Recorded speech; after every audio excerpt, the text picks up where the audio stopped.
Hello students, आज हम लोग फिजिक्स में आगे टॉपिक पढ़ेंगे अनुगमन वेग के आधार पर ओम के नियम की व्युत्पत्ति। ठीक है, तो अनुगमन वेग को हमने जो है बताया था कि इसको वीडी से निरूपित करते हैं और इसके आधार पर ओम के नियम की व्युत्पत्ति करना है। ठीक, ये जो डेरिवेशन है ये बहुत ही मोस्ट इम्पॉर्टेंट डेरिवेशन है।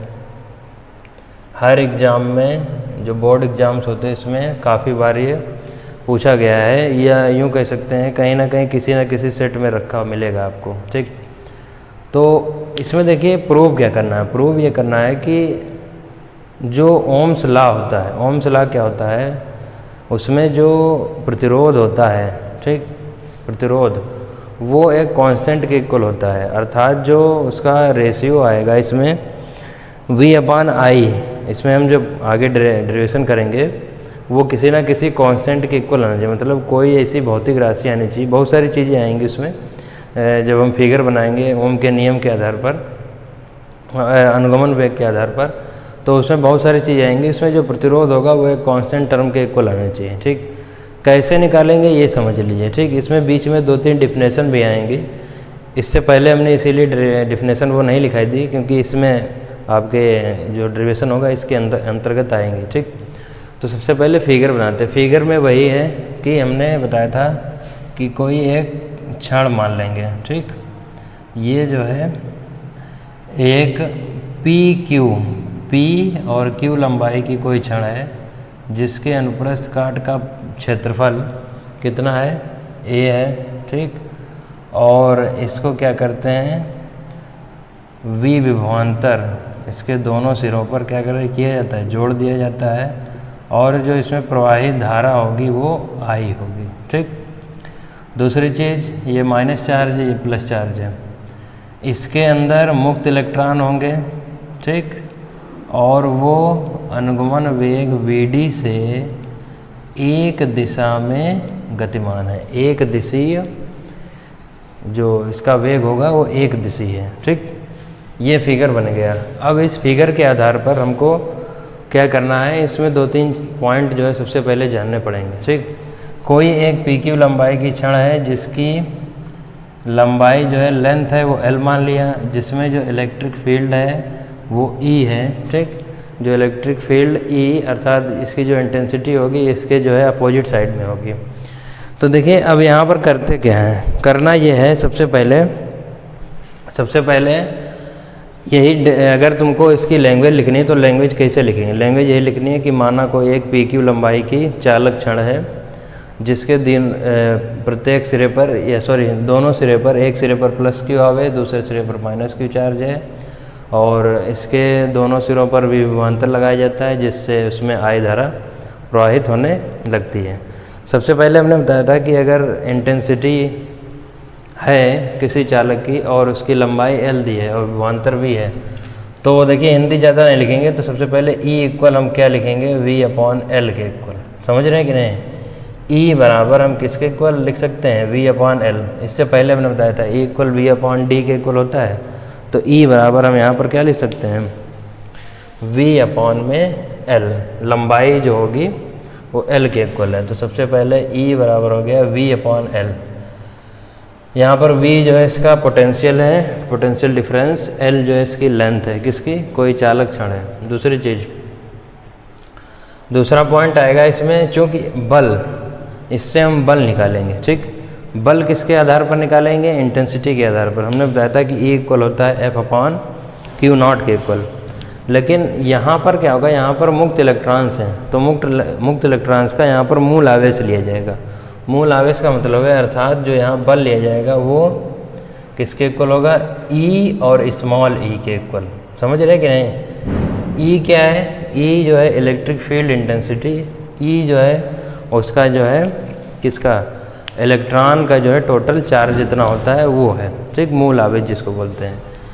क्योंकि हम यहाँ पर निकालेंगे क्या, अब यहाँ से निकालेंगे इसका त्वरण। ठीक है, कोई अगर पार्टिकल इसका द्रव्यमान m मान लेते हैं, ठीक, उस पर इलेक्ट्रिक फोर्स F लग रहा है, तो उस स्थिति में बल की परिभाषा से अल्फ़ा मान लेते हैं। यहाँ पर हमने अल्फ़ा मान लिया, ये त्वरण है। ठीक, तो अल्फ़ा इक्वल क्या होगा, एफ अपॉन एम। ठीक, तो अल्फ़ा इक्वल एफ की वैल्यू यहाँ से रख देंगे, क्या हो जाएगा, ई अपॉन में एम। ठीक, हमने ये फाइंड कर लिया। ठीक, अब देखिए इसको फाइंड करने के बाद में क्या करते हैं, देखिए इसके आगे हमने ये पहले बताया कि ये जो होगा E equal V upon L, ये इंटेंसिटी, ये कोई चालक क्षण थी। ठीक, इसके कारण फोर्स निकाला गया, यहाँ पर अल्फ़ा निकाला गया जो इसका त्वरण था। अब देखिए यहाँ पर बात आती है, हमने कुछ चीज़ें यहाँ पर लिखी है क्योंकि ये क्लैरिफाई करना बहुत ज़रूरी था, इसीलिए हमने इसको लिखा है। ये लैंग्वेज लिखना बहुत ही ज़रूरी, क्योंकि यहाँ से जो इक्वेशंस निकलेंगी वो बहुत ही इम्पॉर्टेंट है। देखिए बी अनुगमन वेग से पहले ही हमको जो पढ़ना था श्रांतिकाल और जो इसके तापीय वेग होते हैं इसमें क्या रिलेशन होता है ये पढ़ना था। ठीक, क्योंकि हमने इसलिए नहीं बताया था क्योंकि ये इसके अंतर्गत आ जाएगा। ठीक, तो देखिए सबसे पहले हमने लिखा है कि चालक में उपस्थित मुक्त इलेक्ट्रॉन धन आयनों से टकराते हैं। ठीक, क्योंकि चालक है इसमें कहीं ना कहीं क्या होंगे, कोई भी पॉजिटिव चार्ज भी होंगे। ठीक है, जो इलेक्ट्रॉन है इसके साथ में कोई पॉजिटिव आयन भी होंगे। ठीक, और जब उनसे टकराते हैं तो क्या होता है कि मुक्त इलेक्ट्रॉनों की धनायनों से दो क्रमागत टक्करों के बीच औसत समय टाउ है मान लेते हैं, और जो मुक्त इलेक्ट्रॉन होंगे उनकी जब धनायनों से दो क्रमागत टक्कर होती है उनके औसत समय को, जिसको क्या बोला जाता है, श्रांतिकाल। और श्रांतिकाल को यहाँ पर किससे लिखा जाता है, टाउ से, टाउ या टो लिखा जाता है, समझ रहे हैं। अब देखिए किन्हीं दो क्रमागत टक्करों के बीच इलेक्ट्रॉनों के जो वेग में अल्फा टी की वृद्धि होती है। ठीक, जब इनके बीच का टक्कर होगा तो इसमें जो वृद्धि होती है याद रखना होगा, ये अल्फा इंटू टाउ की होती है। ठीक, यदि चालक में n मुक्त इलेक्ट्रॉनों के प्रारंभिक तापीय वेग, ठीक, यहाँ पर ये U1 U2 हैं, ये तापीय वेग होते हैं। ठीक, तथा श्रांतिकाल टाउ के बाद वेग V1 V2 और V3 और डैश n तक हैं, तब इसके बाद में रिलेशन क्या निकलता है। देखिए मुक्त इलेक्ट्रॉन हमने पहले भी बताया था कि कोई जब अनुगमन वेग का हम डिफाइन कर रहे थे तो उसमें मुक्त इलेक्ट्रॉन होते थे। ठीक है, अब देखिए यहाँ से एक कॉन्सेप्ट ये हो गया कि श्रांतिकाल। श्रांतिकाल क्या होता है, यदि मुक्त इलेक्ट्रॉनों की धनायनों से दो क्रमागत टक्करों के बीच के औसत समय क्या कहलाता है, श्रांतिकाल। पहली चीज़ तो ये हो गई, पहला पॉइंट। ठीक, दूसरा पॉइंट ये हो गया कि जब दो क्रमागत टक्कर होती है उनके वेग में वृद्धि कितनी होगी, अल्फा और टाउ की वृद्धि होती है। कितनी वृद्धि होती है, अल्फा और टाउ की। तीसरा पॉइंट यहाँ से क्या आएगा, जो मुक्त इलेक्ट्रॉनों के जो तापीय वेग था। ठीक, मुक्त इलेक्ट्रॉनों का जो तापीय वेग होगा, इसका जब हम औसत निकालेंगे, आगे आएगा, इसका जब हम औसत निकालेंगे तो वो शून्य के बराबर होता है। 3 पॉइंट इसमें जान लीजिए। ठीक, 3 पॉइंट ही बहुत ही इंपॉर्टेंट हैं। बाकी ये इस यहाँ से तो आपको हम पहले बता चुके थे, यहाँ से जो त्वरण निकाला गया ये सिंपल है। यहाँ से जो नई चीज़ आएगी वो एक श्रांतिकाल, जिसको टाउ से लिखते हैं। अगर मुक्त इलेक्ट्रॉनों के बीच की टक्कर होगी उसमें अल्फा और टाउ की वृद्धि होगी। दूसरी चीज़, मुक्त इलेक्ट्रॉनों के कोई भी चालक है उसके जो औसत तापीय वेग होता है वो शून्य के बराबर होता है। औसत कैसे निकाला जाता है, जितनी चीज़ें दी गई उसको सबको ऐड कर देते हैं अपॉन में जो उसका नंबर ऑफ टर्म्स होते हैं। ठीक, अब देखिए इसके आगे हम इक्वेशंस लिखते हैं। ठीक है, इसके आगे इक्वेशंस बताते हैं। देखिए इक्वेशंस कैसे निकलेंगी समझिए। पहले इसको हम इक्वेशन नंबर 3 मान लेते हैं। इक्वेशन निकालने का तरीका देखिए क्या, हमने पीछे लिखा था कि उसका जो अंतिम वेग होगा वो v1 है, और जब मुक्त इलेक्ट्रॉनों के जो औसत तापीय वेग है, तापीय वेग है प्रारंभिक, वो u1 है, और जब क्रमागत टक्कर होती है उनमें किसकी वृद्धि हो रही है, अल्फा इंटू टाउ की हो रही है। ठीक, तो जो इक्वेशन बनेगी, अगर हम पहला मानते हैं, पहला कौन सा, अगर v1 मान रहे हैं तो इसमें ये u1 होगा, उसका प्रारंभिक तापीय वेग। दूसरी चीज़ वृद्धि कितनी होगी, अल्फा और टाउ की, ये लिखा है। ठीक है, ये लिखा है उसमें, हमने पूरा इसीलिए बताया उसको। दूसरी चीज़ इसी प्रकार जब हम v2 निकालेंगे तो क्या होगा, u2 प्लस, देखिए सब में इतनी वृद्धि होगी। ठीक, चाहे पहले में लें, दूसरी बार में लें, तीसरी बार में, चौथी बार में या एन टाइम्स में लें, ठीक, मान लेते हैं एन टाइम्स तक चलता है जैसे हमने लिखा था। अगर v3 लेंगे तो इसी प्रकार क्या हो जाएगा u3 प्लस अल्फा टाउ, और इसी प्रकार जब हम vn अर्थात n टाइम्स तक लेंगे तो यहाँ पर क्या हो जाएगा un plus alpha into tau, ठीक है। तो ये इक्वेशन की बात कर रहे थे, इतनी इक्वेशन बना ली। दूसरी चीज़ देखिए, ये वेग तुम्हारा निकला है, ठीक, जो अंतिम वेग था। क्योंकि अनुगमन वेग हमने जो परिभाषा लिखाई थी कि जो उसका अनुगमन वेग में हमने लिखाया था कि जो उसका औसत वेग होता है वो अनुगमन वेग के बराबर होता है, ठीक। सिंपल सी चीज़ जान लीजिए, ठीक, परिभाषा पर नहीं जा रहे हैं। औसत वेग का मतलब है कि यदि हम इनको जोड़ेंगे पूरा, ठीक, तो ये किसके इक्वल होंगे वीडी के इक्वल। किसके इक्वल होंगे वीडी के इक्वल। और इनकी जो है फिर हम वैल्यू रखेंगे। कैसे, देखिए हम v1 v2 v3 और vn इसका औसत निकाल रहे हैं। औसत कैसे निकाला जाता है, देखिए औसत कैसे निकालेंगे, ये vd के इक्वल होगा। यहाँ पर लिखेंगे चूँकि इनका औसत वेग जो होगा वो अनुगमन वेग के बराबर होगा, ठीक, यह अनुगमन वेग कहलाता है। तो क्या लिखेंगे v1 plus v2 plus v3 plus dash dash dash कहाँ तक जाएगा vn, ठीक। औसत निकालने का तरीका, सबको जोड़ देते हैं, जितने टर्म्स होते हैं उसको अपॉन में, n टर्म्स हैं तो n नीचे लिख लिया, ठीक। अब यहाँ पर क्या करेंगे, यहाँ पर वैल्यू रख दो। वैल्यू किसकी, v1 की वैल्यू कितनी है u1 प्लस अल्फा टाउ, ठीक, plus u2 plus alpha tau plus इधर भी रखेंगे क्या हो जाएगा u3 प्लस अल्फा टाउ, कहाँ तक चलेगा dash dash dash un plus alpha tau, upon में क्या रहेगा n, क्लियर, n रहेगा, ठीक है। इतनी चीज़ क्लियर हो गई। दूसरी चीज़ देखिए, अब इसमें हम अलग अलग करते हैं। अलग अलग किसको करेंगे, देखिए u1 u2 u3 और un अपॉन में n, इसका एक फ्रैक्शन ब्रेक करेंगे यहाँ से, दूसरा ये वाला अल्फा और टाउ वाला, तो ये क्या हो जाएगा u1 plus u2 plus u3 plus dash dash कहाँ तक चलेगा un तक, ठीक। इसके अपॉन में क्या आएगा n, ठीक, बीच में हम प्लस लगा दे रहे हैं, ठीक है।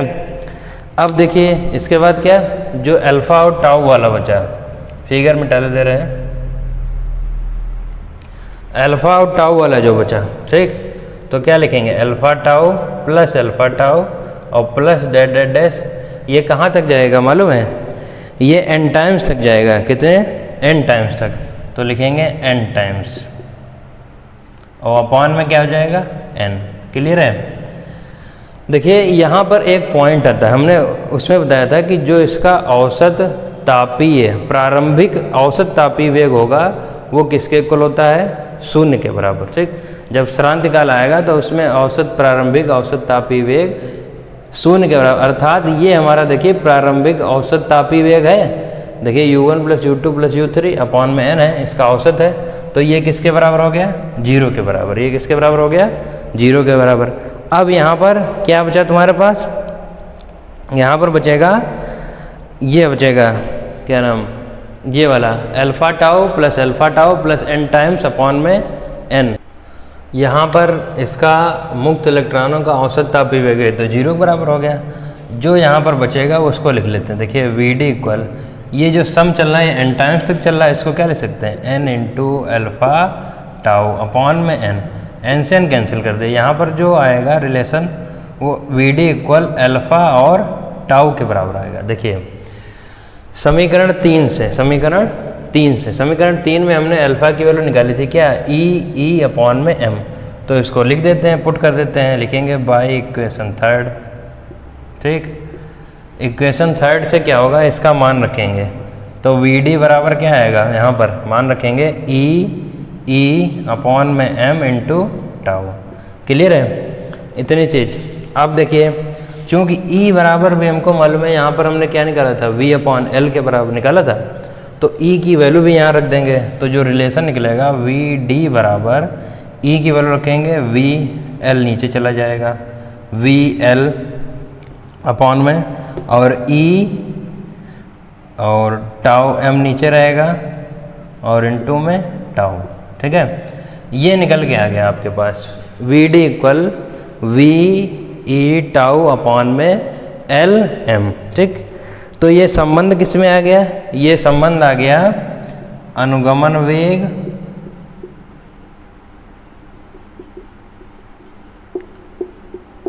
तथा विभवांतर, अनुगमन वेग तथा विभवांतर में संबंध। ठीक, अब देखिए इसके आधार पर हम क्या बताना चाहते थे, ओम के नियम की व्युत्पत्ति कैसे करेंगे। देखिए हमने ये रिलेशन निकाल लिया, V D equal V E tau upon में एल एम। ठीक, इसके बाद क्या करेंगे, इसके बाद हमने जो धारा में और अनुगमन वेग में जो संबंध निकाला था उसको लिखते हैं। ठीक, देखिए क्या करना होगा, अभी हम धारा में संबंध हमने बताया था कि I इक्वल जो होता है वो N E A V D के इक्वल होता है। यहाँ से क्या करेंगे, यहाँ से अनुगमन वेग की वैल्यू अगर निकालना चाहें वी डी की वैल्यू, तो वी डी इक्वल क्या हो जाएगा, I अपॉन में एन ई ए हो जाएगा। ठीक, इसको समीकरण अगर 3 वो मानी थी तो इसको 4 मान लेते हैं, और ये समीकरण तुम्हारे पास कितनी हो गई, समीकरण 5। ठीक, समीकरण 4 और 5 से क्या करेंगे, ये वी डी है ये वी डी है, दोनों को इक्वल है तो इसके बराबर हम ये रख देते हैं। ठीक, रिलेशन क्या होगा, क्योंकि हमको v और i ज्ञात करना था उसका अनुपात, तो हम इसका अनुपात निकाल लेंगे, जो वैल्यू आएगी वो कांस्टेंट के इक्वल हो जाएगी। ठीक, वही उसका प्रतिरोध हो जाएगा। इससे सिद्ध हो जाएगा कि ओम का नियम की व्युत्पत्ति हम अनुगमन वेग के आधार पर कर सकते हैं।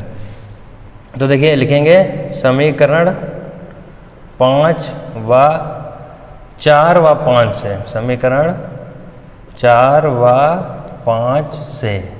ठीक, क्या करेंगे, देखिए इसकी वैल्यू रखिए I अपॉन में एन ई ए बराबर वी ई टाउ अपॉन में एल एम। क्लियर, अनुपात किसका निकालना है, अनुपात निकालना है I और V का। ठीक, तो I और V का अनुपात कैसे निकालेंगे, I तो V और I का अनुपात निकालना है V अपॉन I, तो अगर हम V इसके नीचे ले आते हैं, ये इधर ले जाते हैं, देखिए I अपॉन में हम इसको इधर ले आए V ई टाउ, और बराबर में इधर हम लिख रहे हैं एन ई ए अपॉन में एल एम। क्लियर है, फिर क्या करते हैं, ये वाली वैल्यू इसके साथ मल्टीपल में ले जाते हैं। ठीक, देखिएगा तो ये हो जाएगा n, ठीक, और ई स्क्वायर ए और टाउ अपॉन में क्या हो जाएगा एल एम। चूँकि v अपॉन आई का अनुपात निकालना है तो क्या करेंगे, पलट देते हैं यहाँ से। ठीक है, डायरेक्ट भी कर सकते हैं यहाँ से, कोई दिक्कत नहीं है। v अपॉन आई बराबर क्या हो जाएगा एल एम अपॉन में एन ई स्क्वायर और ए टाउ। तो v अपॉन आई का जो रेशियो निकला है वो हमारे पास निकला है एल एम अपॉन में एन ई स्क्वायर ए टाउ। ठीक, क्योंकि जो इसमें हमने बताया था कि राशियां जो आएंगी वो कांस्टेंट होती है। देखिए एल है, ठीक, नियत लंबाई होगी इसकी, द्रव्यमान भी नियत होगा, जो एन दिया मुक्त इलेक्ट्रॉनों की संख्या है वो भी नियत होगी, ई मूल आवेश है वो भी नियत होगा, क्षेत्रफल ए वो भी नियत होगा, ए टाउ श्रांतिकाल वो भी नियत होगा। तो अर्थात जो ये कांस्टेंट वैल्यू आई है वो जो हमारे जो है प्रतिरोध को बराबर हो जाएगी, क्योंकि ये कांस्टेंट है ना। तो इसलिए ये लिख सकते हैं कि जो चालक का जो प्रतिरोध होगा जो कांस्टेंट है ये किसके इक्वल होगा, वैद्युत प्रतिरोध R के बराबर। ठीक, तो R बराबर क्या आ जाएगा एम एल अपॉन में एन ई स्क्वायर ए टाउ। ठीक, तो यहाँ से प्रूव हो जाता है कि हमने अनुगमन वेग के आधार पर ओम के नियम की व्युत्पत्ति कर दी। क्यों, क्योंकि देखिए v अपॉन आई बराबर कांस्टेंट आ गया, और जो कांस्टेंट था वो किसके इक्वल है R के बराबर। तो अतः क्या लिख सकते हैं v अपॉन आई बराबर R। समझ गए, यही जो होता है ओम का नियम होता है, और अनुगमन वेग के आधार पर ओम के नियम की व्युत्पत्ति हो गई। ठीक है।